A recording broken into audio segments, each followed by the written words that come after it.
마태복음 18장서부터 마태복음에 나와 있는 설교 총 5편의 설교 중에서 네 번째 설교가 진행되어집니다.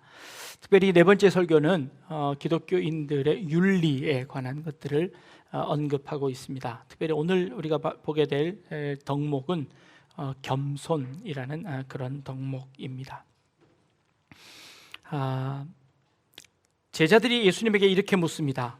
천국에서 누가 제일 큽니까? 라고 물어봅니다. 그랬더니 예수님께서 갑자기 옆에 있던 한 어린아이를 불러서 제자들 가운데 세우시고는 이렇게 말씀하십니다.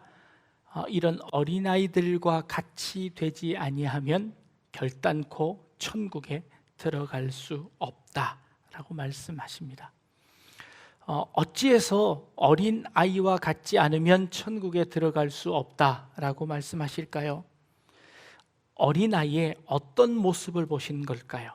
어린 아이들은 참 순수하고 또 죄가 없고 때묻지 않고 여리고 그래서일까요? 우리 아이들을 키워보시는 부모님들은 아니라는 것을 금방 알 겁니다. 우리 아이들이 밥 먹기 전에 사탕 먹는 방법 10가지를 알고 있답니다.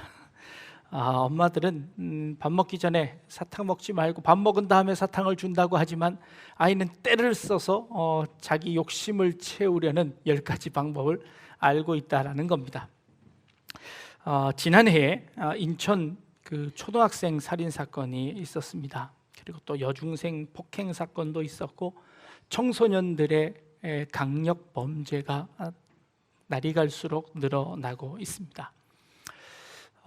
법으로 처벌할 수 없는 그런 연령대의 아이들을 촉법소년이라고 불렀습니다. 이것이 법률 용어인데 처음 듣는 용어였습니다만 그 범죄가 일어나고 나서 모두들 알게 되었습니다. 만 18세 미만에 있는 아이들이 범죄를 저지르면 그 아이들에게는 최고의 형을 내릴 수 없다거나 아니면 그 아이들은 교도소에 보내는 것이 아니라 소년원에 보내어지게 된다는 겁니다. 그래서 그게 촉법소년입니다. 인천 초등학교 학생을 무참히 살해했던 두 학생이 한 아이는 17살, 한 아이는 18살이었습니다. 결과적으로 17살 된 아이는 20년 형을 받았고 18살 된 아이는 무기징역을 받았습니다. 촉법소년들의 범죄가 범죄 건수가 날마다 늘어나고 있습니다. 그리고 그 중에 강력 범죄의 건수도 같이 늘어나고 있는 통계들을 볼 수 있습니다. 어린 아이들이 화면에 나오는 것처럼 이렇게 계속 범죄가 늘어나고 있습니다. 어린 아이들이 순수하지 않습니다. 어린 아이들도 역시 죄인임을 알 수 있습니다. 그 죄로 말미암아 이런 일들이 자꾸 벌어진다는 겁니다. 1954년도에 노벨 문학상을 받은 작품이 하나 있습니다. 그 작품은 파리 대왕이라는 그런 작품입니다. 윌리엄 골딩이라는 사람이 쓴 그런 소설입니다. 오른쪽에 있는 것이 이게 원작이고 이게 번역되어진 이게 파리 대왕이라는 그런 작품입니다. 이 작품은 그 이전에 1858년에 산호섬이라는 로버트 발렌타인이라는 사람이 쓴 소설을 패러디한 소설입니다. 산호섬이라는 이 소설은 어떤 내용이냐 하면 어떤 영국의 세 아이가 소년이 그만 그 섬으로 표류하게 되어집니다. 그래서 그 섬에서 그 원주민들과 그리고 해적들과 맞서서 싸워서 그 아이들이 지혜롭게 또 모험심을 발휘해서 결국 집으로 돌아오게 되는 그런 소설입니다. 1858년 당시에는 이 빅토리아 시대에 영국의 부흥 그리고 기독교의 우월함 등을 드러내기 위한 아주 낙관적인 소설로서 믿음이 있으면, 절대적인 믿음이 있으면 모든 것이 이루어진다. 그리고 영국인들은 우월하다. 우리 아이들까지도 순수하고 아이들까지도 지혜가 있어서 그런 모험들을 이겨낼 수 있다라는 그런 소설이었습니다. 그런데 그 소설이 이제 1958년쯤 되면서 이게 패러디가 되면서 그것이 잘못된 것을 이야기하고 있습니다. 파리 대왕이라는 그 소설에는 비행기를 타고 가던 어떤 여러 명의 소년들이 그만 그 비행기가 불시착하게 되면서 무인도에 불시착합니다. 그 과정 속에서 운전을 하던 모든 어른들은 다 죽고 이 아이들만 살아남습니다. 그래서 그 아이들이 그 무인도에서 삶을 영위해 나가는 그것들을 소설로 이야기로 꾸민 그런 소설입니다. 아이들은 그 영국 의회에서 하는 것처럼 우리가 살아남기 위해서는 지도자를 뽑아야 한다. 그래서 지도자를 뽑습니다. 그런데 그 지도자를 뽑는 과정 속에서 경쟁이 일어납니다. 그래서 이 소년들이 두 그룹으로 이렇게 갈라지게 되어집니다. 이 두 그룹으로 갈라지자 이 서로가 서로를 향하여서 헐뜯기 시작하고 서로가 서로에게 위에 군림하려고 합니다. 더 좋은 자리에서 자려고 하고 더 좋은 음식을 먹으려고 하는 그 투쟁들이 있게 되어집니다. 결국에 이 두 그룹들은 전쟁을 하게 되고 이 두 그룹, 한 그룹은 도망쳐서 전쟁에 져서 도망치게 되어지는 것이지요. 그랬더니 자기가 가진 음식과 자기가 가진 그 지역을 수호하기 위해서 이 아이들 중에 그 우두머리, 두목격인 그 아이는 대나무 죽창을 만들어서 그 아이들을 훈련시킵니다. 그래서 그 아이들에게 아주 잔인한 훈련을, 짐승을 잡아다가 그 자리에서 죽이는 그런 훈련을 시킵니다. 그리고 실제로 그 상대편 아이 중에서 한 아이를 데려다가 실제로 살인을 저지르기까지도 합니다. 이게 초등학교 아이들의 그런 모습이라는 것이지요. 결국에 이 아이들을 다 섬멸하기 위해서 이 아이들이 열심히 훈련을 하고 한쪽 아이들을 몰아냅니다. 그랬더니 이 아이들이 그 무인도에 있는 조그만 숲속으로 들어가 버립니다. 근데 그 숲속에 들어가 있는 그 아이를 불러내기 위해서 한 아이가 아이디어를 냅니다. 이 숲을 다 불태워 버립시다. 그래서 그 아이들을 통째로 불태워 버리기 위해서 그 숲에 불을 지릅니다. 그런데 이 아이러니하게 그 불을 보고 지나가던 어떤 한 배가, 군인 배가 서게 되고 그 아이들을 구출해내는 겁니다. 그런데 그 아이 중에서 우두머리 격인 두목 아이가 상대방의 아이를 찾으려고 혈안이 되어서 죽창을 들고 뛰어다니던 그 아이가 어른이 그 섬에 도착해서 그 어른을 보는 순간에 그만 울음을 터뜨립니다.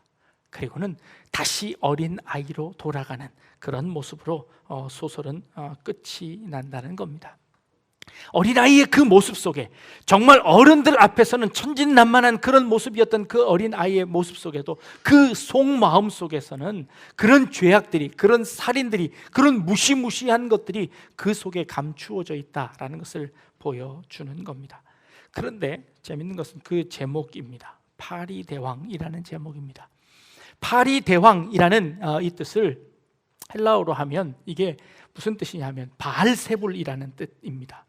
귀신의 왕인 바알세불, 이런 바알은 주인, 왕이라는 뜻이고 세불은 파리라는 뜻입니다. 바알세불은 번역하면 파리대왕인 것이지요. 그렇다면 이 윌리엄 골딩이라는 사람이 이 파리대왕이라는 그 악마적인 것들이 우리 속에 들어와 있다라는 것을 그려내기 위해서 어린 아이들의 그 마음 속에서도 이 죄악된 것들이 그대로 드러나고 있다라는 것을 보여주는 겁니다. 중세 신비주의자들에 의해서요, 이 바알세불에 대한 또 다른 이야기가 하나 전해집니다. 바알세불은 이 지구에 있는, 이 땅에 있는 모든 세력들을 거의 다스리던 그런 마귀의 왕이었답니다. 그런데 예수님께서 이 땅에 오셔서 이 땅에 하나님의 복음을 전하기 시작하셨습니다. 그때 이 바알세불이 예수님에게 다가와 시험을 하는 겁니다. 그 세 가지 시험을 했던 그 귀신이, 그 사탄이 이제 바알세불이라고 중세에 전해지는 이야기입니다. 예수님에게 시험을 걸다가 그만 예수님에게 모두 다 패해버리고 이 바알세불은 저 지하 감옥으로 갇혀지게 되었답니다. 오랜 시간이 지났지요. 예수님께서 십자가를 지시고 부활하시고 승천하신 후에 이 땅은 전부 다 예수님의 땅이 된 것처럼 되었답니다. 그런데 어느 날 이 바알세불의 부하가 이 지구로부터 이 바알세불에게 와서 우리 지옥이 다시 회복되었습니다. 이 사탄의 바알세불, 당신의 이 지역이 다시 회복되었습니다. 이제 그 지옥에서 나와 이 땅을 다스려 주십시오 라고 이야기하더라는 겁니다. 그래서 어찌 되었느냐, 내가 그 예수에게 진 이후에 그 땅은 다 하나님의 땅이 되지 않았더냐. 네, 그랬었지요. 그런데 예수가 승천하신 후에 거기에 교회가 생기더이다. 그리고 그 교회 안에서 사람들이 서로 권력을 갖기 위해서 싸우더라고요. 그러더니 어떤 한쪽에서 하나님으로부터 나는 권력을 받았다라고 하더니 그 다른 한쪽 사람들을 다 무참히 다 죽이더랍니다. 그리고 그 권력을 유지하기 위해서, 그리고 그 권력에 대항하는 사람들을 다 처단하기 시작하더니 그만 그 교회가, 그 교회로 말미암아 이 땅이 다시 지옥이 되어버렸습니다. 그래서 이제 우리 땅이 되어버렸습니다. 그러니 이제 그 지옥에서 올라와서 우리를 다스려 주십시오 라고 이야기하더라는 겁니다.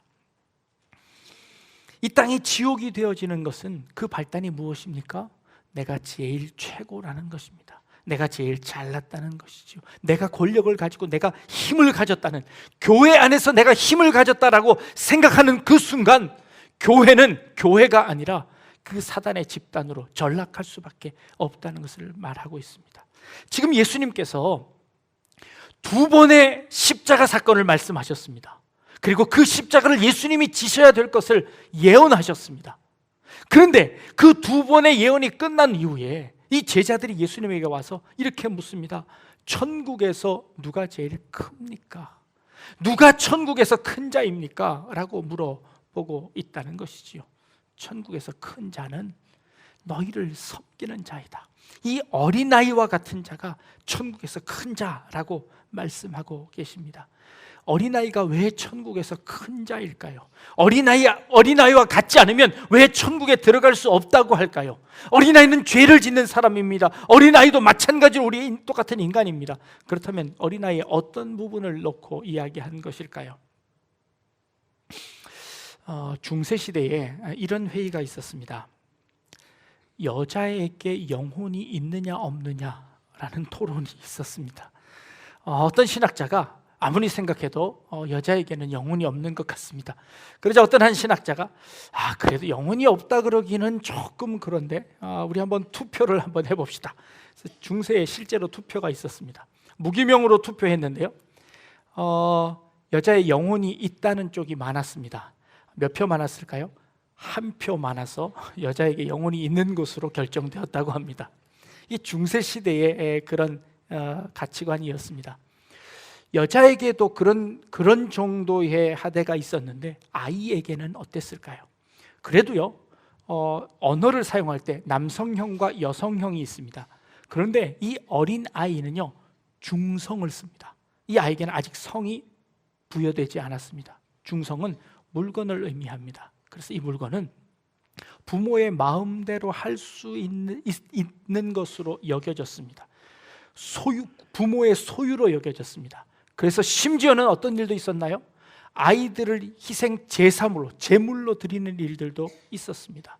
고대 종교에는 그 아이들은 생명이 아니었습니다. 태어난 아이는 그저 물건에 불과했기 때문에 그 아이는 자기 부모의 마음대로 할 수 있다고 생각했던 것이죠. 그래서 그 아이들을 불태워서 신에게 제물로 바치는 그런 일들도 있었다는 겁니다.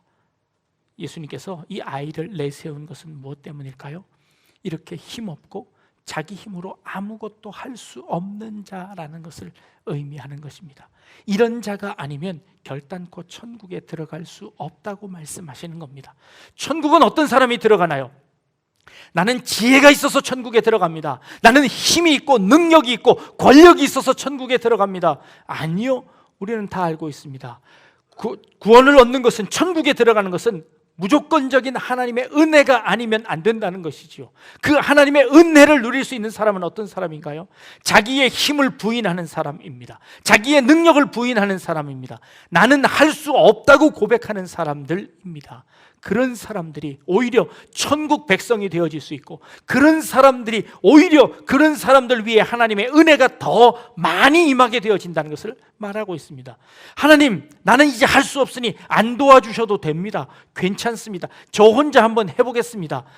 이렇게 하는 사람들에게 그 하나님의 은혜가 더 이상 내려올 수 없겠지요. 그 하나님의 은혜를 거부하는 사람들이 되어지는 겁니다. 어린아이와 같다는 것은 바로 그것을 의미하는 것입니다. 나는 할 수 없습니다. 나는 아무것도 할 수 없습니다. 나는 하나님의 은혜만이 필요합니다. 하나님의 은혜가 아니면 살아갈 수 없습니다 라고 고백하는 사람들이 천국에 들어갈 수 있고, 오히려 그런 사람들이 천국에서 큰 자라고 이야기하는 것입니다. 여러분들은 어떤 사람들입니까? 여러분들은 큰 자입니까? 작은 자입니까? 여러분들이 하실 수 있는 능력들이 무엇입니까? 여러분들이 행하시는 그 일들은 무엇을 기반으로 하고 있습니까? 조선시대 때의 영조 때의 일입니다. 임택주라는 분이 경상도의 어떤 한 고을에 사또로 부임하게 되어집니다. 이 사또는 2년의 임기를 가지고 그 마을에 가서 열심히 헌신했습니다. 그 헌신과 그 봉사를 백성들이 정말 피부로 느껴질 정도였습니다. 얼마나 겸손하게 정치를 잘 하시는지 온 마을 사람들이, 온 동네 사람들이 그 사또를 존경하게 되었습니다.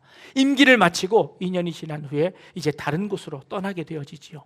백성들이 전부 다 나와서 이 사또를 위해서 기념비를 세우려고 합니다. 당신이 우리에게 베풀어 주신 은혜가 너무 크기에 우리가 그 일을 기념하기 위해서 기념비를 만들고 싶습니다. 그러자 이 임택주라는 이 사또는 극구 사양을 합니다. 그리고는 결국에 그것을 만들지 못하게 하고 그 마을을 떠나게 됩니다. 백성들이 너무 아쉬워서 그 고을 어귀에 있는 나무를 조각해서 거기에 그 사또의 기념비를 거기다가 새길 만큼 백성들이 그렇게 마음이 그에게 갔던 것입니다.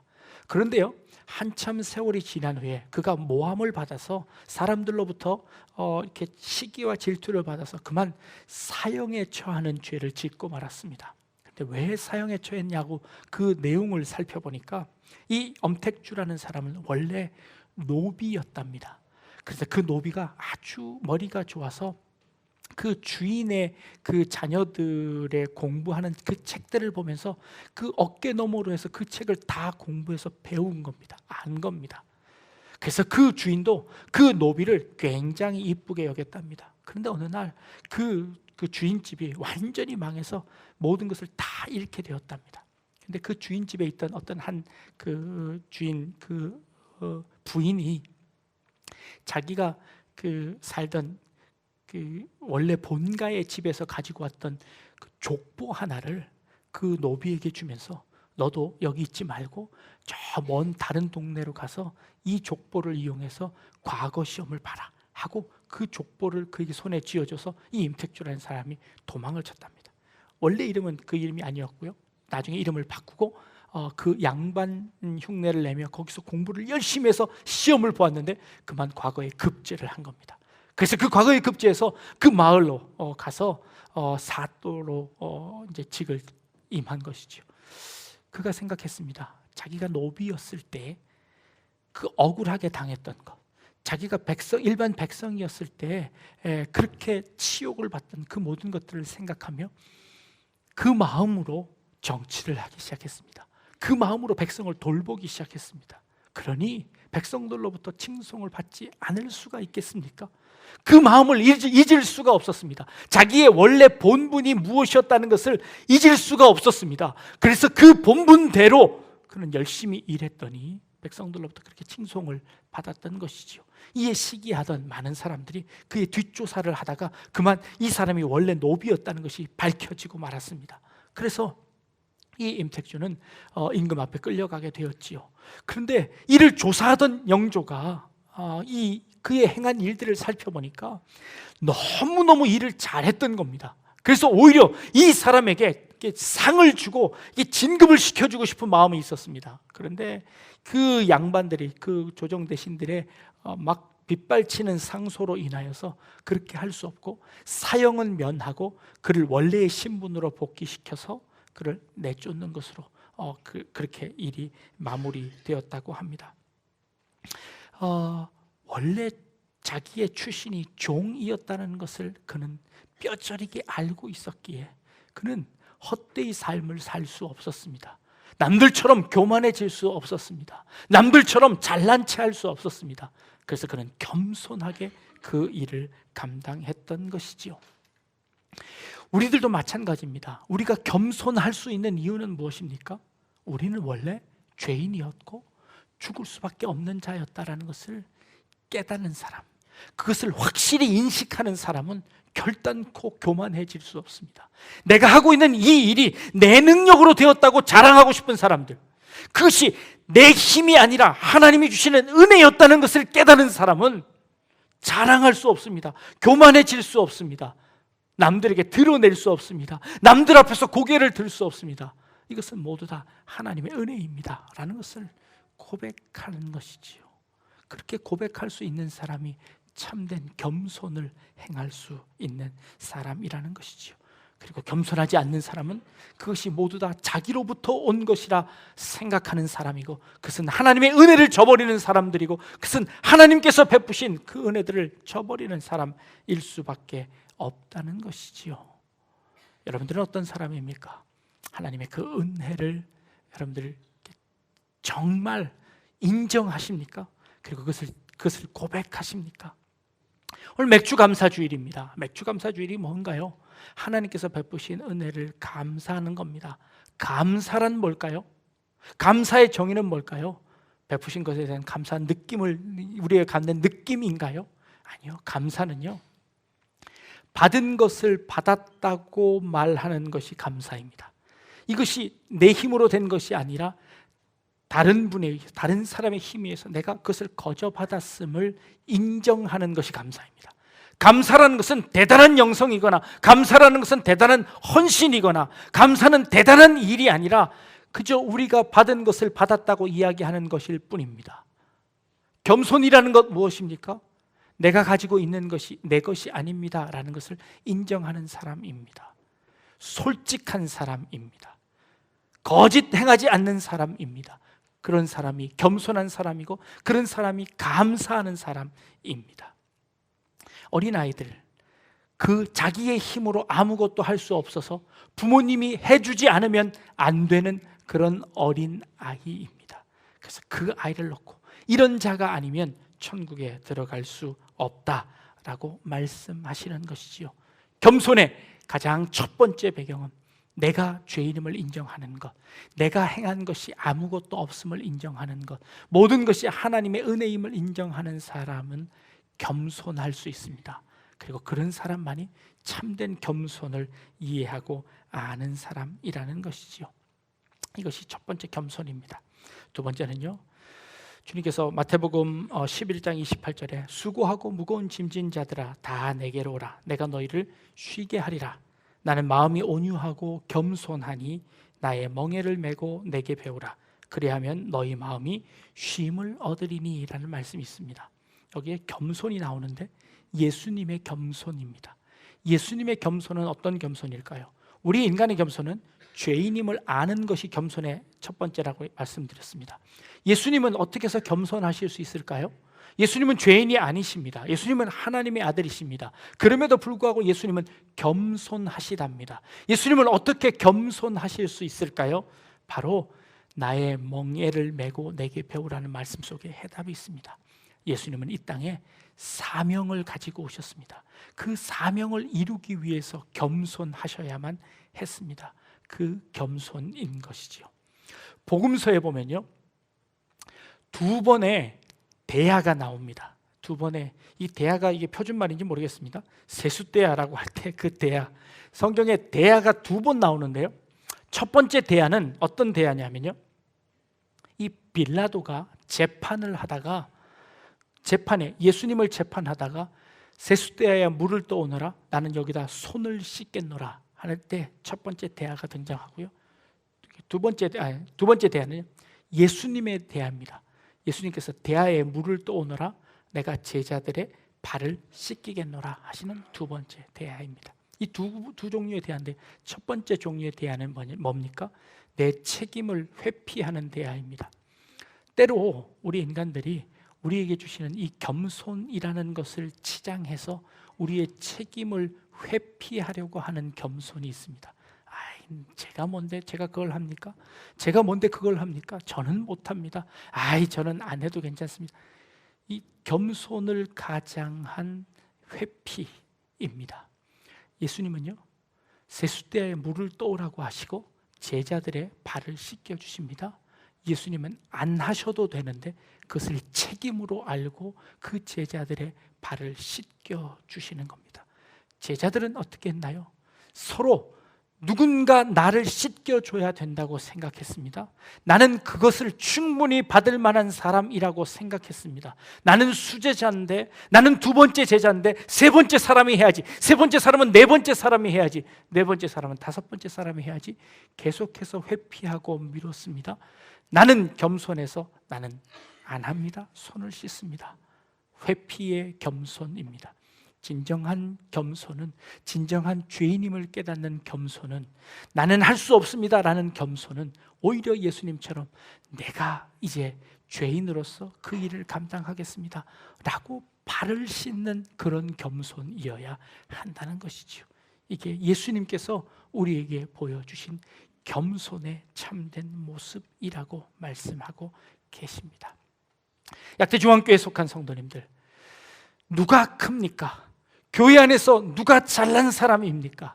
교회 안에서 누가 높은 사람입니까? 돈 있는 사람입니까? 많이 배운 사람입니까? 아니면 잘생긴 사람입니까? 어떤 사람이 높은 사람입니까? 어떤 사람이 귀히 대접받는 사람입니까? 네, 자신이 죄인인 줄 알고 그 죄인으로서 책임을 감당하며 예수님처럼 허리에 물을 동이고 그 세숫대에 물을 가져다가 남의 발을 씻겨주는 사람이야말로 참된 천국의 백성이고, 그리고 높은 자라는 칭호를 받을 수 있게 된다는 겁니다. 여러분들도 다 이런 어린이가 되시기를 주님의 이름으로 축복합니다. 어린이라는 뜻이 무엇인지 아십니까? 우리 방정환 선생님이 어린이라는 단어를 썼는데, 어린이는 어리신이의 준말입니다. 어리신이입니다. 아이를 높여주는 겁니다. 어려서 아무것도 모르는 것 아니라 그 자체로 인격을 가지는 어리신이입니다. 그 어리신이는 자기 스스로를 죄인인 줄 알고, 그리고 겸손하게 무릎 꿇으며 하나님의 도움과 하나님의 은혜가 없이 살아갈 수 없음을 고백하고, 그리고 그 예수님처럼 허리에 수건을 동이고 세숫대야를 가져다가 남의 발을 씻겨주는 참된 어리신이 우리 약대중앙교회 성도들이 되시기를 주님의 이름으로 축복합니다. 기도하겠습니다. 하나님, 천국에서 큰 자는 어떤 자입니까? 정말 주님께서 우리에게 보여주신 모범처럼 허리에 수건을 동이고 세숫대에 물을 담아 우리 이웃들의 발을 씻겨줄 수 있는 그런 성도들이 다 되어질 수 있도록 주님 인도하여 주옵소서. 그 일이 가능하게 되는 것은 모두 다 우리의 나된 것이 다 하나님의 은혜임을 고백하는 자들의 그런 신앙의 표현임을 저희들이 오늘 말씀을 통하여 확인합니다. 우리의 신앙이, 우리의 삶이 다 하나님의 은혜임을 고백하며 겸손히 주님의 뒤를 따라가기로 다짐하는 우리 성도들 되게 하여 주옵소서. 감사드리며 예수님의 이름으로 기도합니다. 아멘.